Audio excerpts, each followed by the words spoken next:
Hi, I'm Marcus Beveridge, not to be confused with Gordon Gecko. Now, today, unlike some of the other YouTube videos we've been doing on specific areas of the law, today I'm just talking about two things.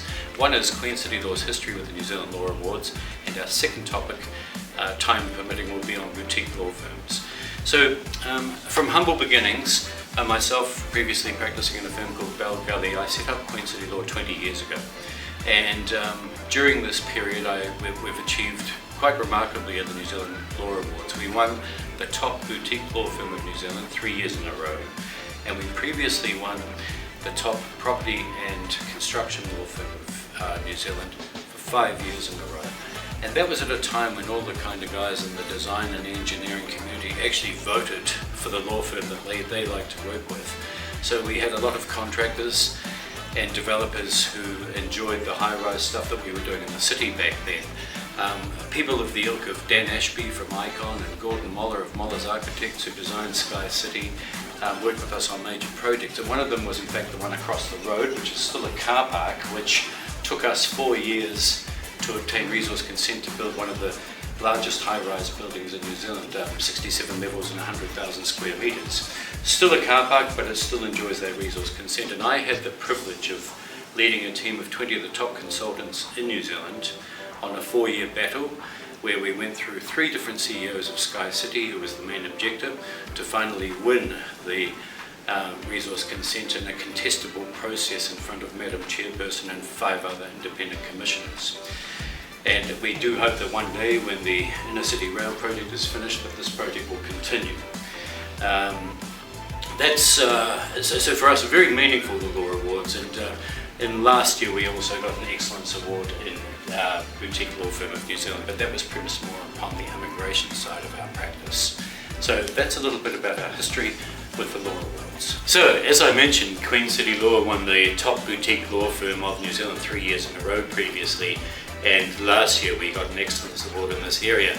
What is a boutique? Well, in New Zealand we have national law firms, we have medium-sized law firms, we have barristers sole of the separate bar who are technically only really meant to work for barristers and solicitors, and we have boutiques, and there's been a burgeoning impact going on with boutiques. I've presented about boutiques at National Strategic Law Firm Management, and I've presented quite extensively on the topic, and we're very passionate about boutiques. In our firm's case, we have 3 strings to our bow. We have litigation, we have property and construction, and we have immigration. So we pride ourselves on trying to remain specialists and New Zealand leaders in those areas. In the law, we often, in the old days, we used to talk about a finder, minder, and a grinder. And the finder was the really charismatic lawyer who was very good with people, who would know how to work a room and would know how to get a client to think more about that law firm being able to add value-added services to the client, perhaps more effectively than another law firm.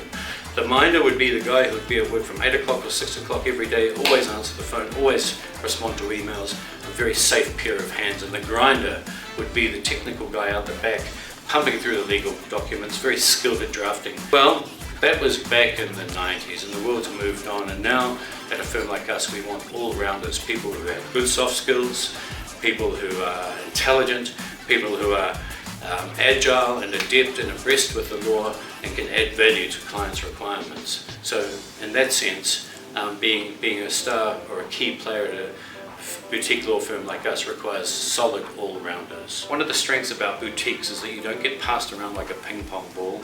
You stay there with your trusted advisor who understands your business quite deeply and therefore can add value in the advice that they dispense to you. And the trusted advisor concept is extremely important to client-centric boutique operations who want to be adding real value to their client's business. As a leading New Zealand boutique, a bit like the All Blacks, this is Dan Carter's boots and one of his rugby balls, and we have Justin Marshall here, and over the back we've got some of the Saul brothers, Aroni and Callum Clark. We've adopted a real no dickhead policy. In a firm and practice like us, we really need team players, and we need mentors, and we need people who really allow our younger crew to express themselves within a suitable environment. And it's something we've taken a lot of care and time to develop. So our staff retention and recruitment has been excellent. We've had very little churn, as I've mentioned previously, and a part of that is adopting a philosophy where we try to encourage people who are going to not only add value to our clients' initiatives, but be good, solid team members of a very formidable team with a wonderful team culture that is a really fundamental part of our firm. Okay, so that was a bit of a rave about, Queen City Law's history at the New Zealand Law Awards, about us being a leading New Zealand boutique and where we've got to from our humble beginnings, and how humility is still a really important component of our firm.